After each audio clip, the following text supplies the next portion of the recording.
ನಮಸ್ಕಾರ ವೀಕ್ಷಕರೇ, ಆಸೆ ಧಾರಾವಾಹಿಯ ಬುಧವಾರದ ಸಂಚಿಕೆಯಲ್ಲಿ ಏನಾಗ್ತಿದೆ ಅಂತ ಈ ವಿಡಿಯೋದಲ್ಲಿ ನೋಡ್ಕೊಂಬರೋಣ ಬನ್ನಿ. ವಿಡಿಯೋ ಇಷ್ಟ ಆದರೆ ನಮ್ಮ ಚಾನಲ್ನ ಸಬ್ಸ್ಕ್ರೈಬ್ ಮಾಡಿ ಮತ್ತು ಪಕ್ಕದಲ್ಲಿರೋ ಬೆಲ್ ಐಕನನ್ನು ಆಲಿಗೆ ಸೆಟ್ ಮಾಡಿ ಅಂತ ಹೇಳ್ತಾ ವಿಡಿಯೋ ಶುರು ಮಾಡೋಣ ಬನ್ನಿ. ಸೂರ್ಯನಲ್ಲಿ ಮೀನಾ ಸೂರ್ಯನಿಗೆ ನೀವೇನು ಇಷ್ಟು ದಿನ ನನ್ನಿಂದ ಮುಚ್ಚಿಟ್ಟು ಸತ್ಯ ನನಗೆ ಗೊತ್ತಾಗೋಯ್ತು ಅಂತ ಹೇಳ್ತಾಳೆ. ಆಗ ಸೂರ್ಯ ಹೇಳು ಯಾವ ಸತ್ಯ? ಆಗ ಮೀನಾ ನೀವು ಯಾಕಿದ್ನ ನನಗೆ ಮೊದಲೇ ಹೇಳಿಲ್ವಾ? ಆಗಲೇ ಸೂರ್ಯ ನೀನು ಯಾವುದ್ರ ಬಗ್ಗೆ ಮಾತಾಡ್ತೀಯ ಅಂತ ನನಗೆ ಗೊತ್ತಾಗ್ತಿಲ್ಲ. ಆಗ ಮೀನಾ ನೀವು ಯಾಕೆ ಕಾರ್ ಮಾರಿದ್ರಿ ಅನ್ನೋ ಸತ್ಯ ನನಗೆ ಗೊತ್ತಾಗಿದೆ ಅಂತ ಹೇಳ್ತಾಳೆ. ಮತ್ತು ಮೀನು ಆ ಕಾಗೆ ಸುಬ್ಬ ನಿಮ್ಮ ಫ್ರೆಂಡ್ಸ್ ಹತ್ರ ಗಲಾಟೆ ಮಾಡ್ಕೊಂಡು ನಿಮ್ಮ ಫ್ರೆಂಡ್ಸ್ ಕಾರ್ನ ಎತ್ಕೊಂಡು ಹೋಗ್ತೀನಿ ಅಂತ ಗಲಾಟೆ ಮಾಡಿದ್ದಾನೆ. ಅದಕ್ಕೆ ನೀವು ನಿಮ್ಮ ಕಾರ್ ಮಾರಿ ಅವ್ರ ಸಾಲ ತೀರಿಸಿದ್ರಿ. ಆಗ ಸೂರ್ಯ ಇದನ್ನ ಯಾರು ಹೇಳಿದ್ರು ನಿನಗೆ ಅಂತ ಕೇಳ್ತಾನೆ. ನೀವು ನನಗೇನು ಹೇಳಿದ್ರೆ ನನಗೇನು ಗೊತ್ತಾಗಲ್ಲ ಅಂದ್ಕೊಂಡಿದ್ದೀರಾ? ನಾನು ಆ ಕಾಗೆ ಸುಬ್ಬನ ಹತ್ರ ಹೋಗಿ ಸರಿಯಾಗಿ ಬೆಂಡೆದ್ದು ಬಂದಿದ್ದೀನಿ ಅಂತ ಹೇಳ್ತಾಳೆ. ಆಗ ಸೂರ್ಯ ನೀನು ಅಲ್ಲಿಗೆ ಹೋಗಿದ್ದೆ? ಯಾರು ಹೇಳಿದ್ರು ನಿನಗೆ ಅಲ್ಲಿಗೆ ಹೋಗೋಕ್ಕೆ? ನಿಮ್ಮನ್ನ ಕಾಲಿಗೆ ಬಿದ್ದು ಕ್ಷಮೆ ಕೇಳಬೇಕು ಅಂತ ಹೇಳಿದ್ನಲ್ಲ ಅದಕ್ಕೆ. ಅದು ಅವನಿಗೂ ನನಗೂ ಸಂಬಂಧಪಟ್ಟಿರೋ ವಿಷಯ. ನೀನು ಅಲ್ಲಿಗೆ ಯಾಕೆ ಹೋಗಿದ್ದೆ ಅಂತ ಕೇಳಿದಾಗ ಮೀನಾ ನಿಮಗೇನಾದರೂ ಅಂದರೆ ನನಗೆ ಕೋಪ ಬರಲ್ವಾ? ಅವನು 4 ಏಟು ಹೊಡಿಬೇಕಂತಲೇ ಹೋದೆ ಅಲ್ಲಿಗೆ.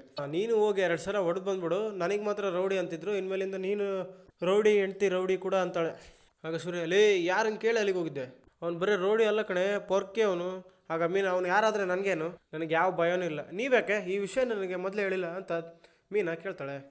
ಆಗ ಸೂರ್ಯ ಹೇಳಿದ್ರೆ ಏನು ಮಾಡ್ತಾ ಇದ್ದೆ? ಆಗ ಮೀನಾ ಅವತ್ತೇ 4 ಹೊಡೆದು ಬುದ್ಧಿ ಹೇಳ್ತಾ ಇದ್ದೆ. ಆಗ ಸೂರ್ಯ ಆ ಬುದ್ಧಿ ಹೇಳೋ ಕೆಲಸನ ಹೋಗಿ ನಿನ್ನ ತಮ್ಮನ ಹತ್ರ ಇಟ್ಕೋ. ಆಗ ಮೀನಾ ಅವನೇನು ಮಾಡಿದೆ ನಿಮಗೆ? ಯಾಕೆ ನಿಮಗೆ ಅಷ್ಟೊಂದು ಕೋಪ ಅವನ ಮೇಲೆ? ಆಗ ಸೂರ್ಯ ಇಷ್ಟೆಲ್ಲ ಆಗಿದ್ರು ಅವನ ಹತ್ರನೇ ಕೆಲಸ ಮಾಡ್ಕೊಂಡಿದ್ದಾನೆ, ಅವನಿಂದ ಓಡಾಡ್ತಾನೆ. ನಿನ್ನ ತಮ್ಮನ್ನೇ ನಿನ್ನ ಕೈಲಿ ಕಂಟ್ರೋಲ್ ಮಾಡೋಕ್ಕಾಗ್ತಿಲ್ಲ, ಅವನಿಗೆ ಹೋಗಿ ಬೈದು ಬಂದಿದ್ದಾಳೆ. ಅವ್ನಿಗೆ ಹೋಗಿ ಬೈದು ಬಂದುಬಿಟ್ರೆ ನಾನು ನಿನಗೆ ಲೇಡಿ ಬಸ್ ಅನ್ಬೇಕಾ? ಅವನು ನಿಮ್ಮ ಹತ್ರ ಕ್ಷಮೆ ಕೇಳಲಿ ಅಂತ ಅವನು ಹೋಗಿ ಬೈದು ಬಂದಿದ್ದೆ, ಈಗ ನಂದೇ ತಪ್ಪು ಅಂತ ಹೇಳ್ತಿದ್ರ ಅಂತ ಮೀನಾ ಹೇಳ್ತಾಳೆ. ಆಗ ಸೂರ್ಯ ನೀನು ನಿನ್ನ ತಮ್ಮನ ಬಗ್ಗೆ ಮಾತ್ರ ಯೋಚನೆ ಮಾಡು, ಅವನು ಕಾಗೆ ಸುಬ್ಬನ ಜೊತೆ ತೀರಿ ಅದೇನು ತಪ್ಪು ಕೆಲಸ ಮಾಡ್ತಾ ಇದ್ದೇನೋ. ಆಗ ಮೀನಾ ಮತ್ತೆ ನೀವು ಅವನ ಬಗ್ಗೆ ಹಾಗೆಲ್ಲ ಮಾತಾಡಬೇಡಿ, ಅವನೇನು ತಪ್ಪು ಮಾಡಿದ್ದಾನೆ ಅಂತ ನಿಮಗೆ ಅವ್ರ ಮೇಲೆ ಅಷ್ಟೊಂದು ಕೋಪ? ಆಗ ಸೂರ್ಯ ತಮ್ಮ ಅಂತ ಪ್ರೀತಿ, ತಮ್ಮ ಅಂತ ತಲೆ ಮೇಲೆ ಇಟ್ಕೊಂಡು ಮೆರೆಸ್ತಾ ಇದ್ದೀರಾ? ಮೆರೆಸಿ. ಆಗ ಮೀನಾ ನಿಮ್ಮ ಮೇಲೆ ಅಕ್ರೆ ಇದ್ದು ನಾನು ಹೋಗಿ ಅವನ ಹತ್ರ ಮಾತಾಡಿದ್ನಲ್ಲ, ನನಗೆ ಬುದ್ಧಿ ಇಲ್ಲ ಅಂತ ಬೇಜಾರು ಮಾಡ್ತಾಳೆ. ನಿಮ್ಮ ಹತ್ರ ಎಷ್ಟು ಮಾಡಿದ್ರು ಪ್ರಯೋಜನವೇ ಇಲ್ಲ. ಆಗ ಸೂರ್ಯ ಸರಿ ನನ್ನ ಹತ್ರ ಮಾತಾಡಬೇಡ, ತಗೋ ಇದನ್ನ ಇಟ್ಗ, ಈಗ ಸೀದಾ ಬಸ್ ಹತ್ಕೊಂಡು ಬನ್ನೇರಟ್ಟ ಜೂಗೆ ಹೋಗ್ಬಿಡು, ಅಲ್ಲಿ ಹುಲಿ ಸಿಂಹ ಅವ್ರ ಜೊತೆ ಹೋಗಿ ಮಾತಾಡ್ಬಿಡು ಅಂತ ಸೂರ್ಯ ಬೈತಾನೆ. ಸೂರ್ಯ ಇತ್ತ ಆಟ ಓಡಿಸ್ತಾ ಒಬ್ಬ ಪ್ಯಾಸೆಂಜರ್ನ ಒಂದು ಪಾರ್ಟಿ ಆಫೀಸ್ ಹತ್ರ ಬಿಟ್ಟಿರ್ತಾನೆ. ಆಗ ಅಲ್ಲಿಗೆ ಅವನ ಫ್ರೆಂಡ್ ಕೂಡ ಬರ್ತಾನೆ.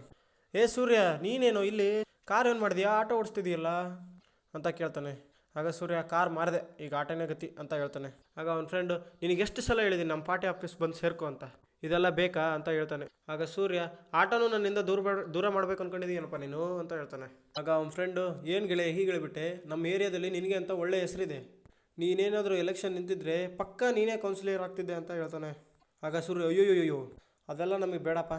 ಆಗ ಅವ್ನ ಫ್ರೆಂಡ್ ನಿನಗಿರೋ ಒಳ್ಳೆ ಮನಸ್ಸಿಗೆ ಗೆಳೆಯ ನಾನು ಹೇಳ್ತಿರೋದು, ಕಷ್ಟ ಅಂತ ಬಂದರೆ ನಿನ್ನಷ್ಟು ಬೇಗ ಸಹಾಯ ಮಾಡೋಕ್ಕೆ ಯಾರು ಮುಂದೆ ಬರ್ತಾರೆ ಗುರು? ಯಾರು ಬರಲ್ಲ. ಆಗ ಸೂರ್ಯ ಸಹಾಯ ಮಾಡೋಕ್ಕಂತೆ ನಾನಿದ್ದೀನಿ, ನನಗೆ ಸಹಾಯ ಮಾಡೋಕ್ಕಂತ ಈ ಆಟ ಇದೆ, ನನಗಿಷ್ಟು ಸಾಕೋಣ ಅಂತ ಹೇಳ್ತಾನೆ.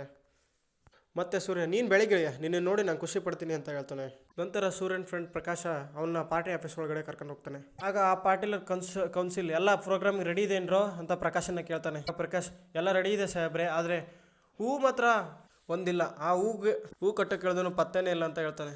ಆ ಕೌನ್ಸಿಲರ್ ಹಾಗಾದ್ರೆ ಈಗ ಹೇಗ ಮಾಡೋದು, ಪ್ರೋಗ್ರಾಮ್ ಇನ್ನೊಂದು ನಾಳೆ ಶುರುವಾಗುತ್ತಲ್ಲೋ ಅಂತ ಹೇಳ್ತಾನೆ. ಆಗ ಪ್ರಕಾಶ ಇಲ್ಲಿದ್ದಾನಲ್ಲ ಸೂರ್ಯ, ಇವನು ಎಂತಿನೂ ಹೂನೇ ಕಟ್ಟೋದು, ಅವ್ನು ಕೂಡ 500 ಆರ್ಡ್ರು ಮಾಡಿಸ್ಬಿಡ್ತೀನಿ ಅಂತ ಹೇಳ್ತಾನೆ. ಆಗ ಸೂರ್ಯನಿಗೆ 500 ಹೂನಾರ ಮಾಡುವಂಥ ಆರ್ಡ್ರನ್ನ ಪ್ರಕಾಶ ಕೊಡ್ತಾನೆ.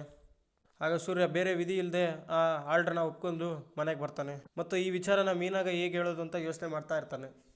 Okay, thank you friends. ಇದಿಷ್ಟು ಬುಧವಾರ ಸಂಚಿಕೆಯ ಪ್ರೋಮೋ. ಇದರ ಎಪಿಸೋಡನ್ನು ಇನ್ನೇನು ಕೆಲವೇ ಸಮಯದಲ್ಲಿ ಅಪ್ಲೋಡ್ ಮಾಡ್ತೀವಿ. ದಯವಿಟ್ಟು ನಮ್ಮ ಚಾನಲ್ನ ಸಬ್ಸ್ಕ್ರೈಬ್ ಮಾಡಿ ಅಂತ ಹೇಳ್ತಾ ಥ್ಯಾಂಕ್ ಯು.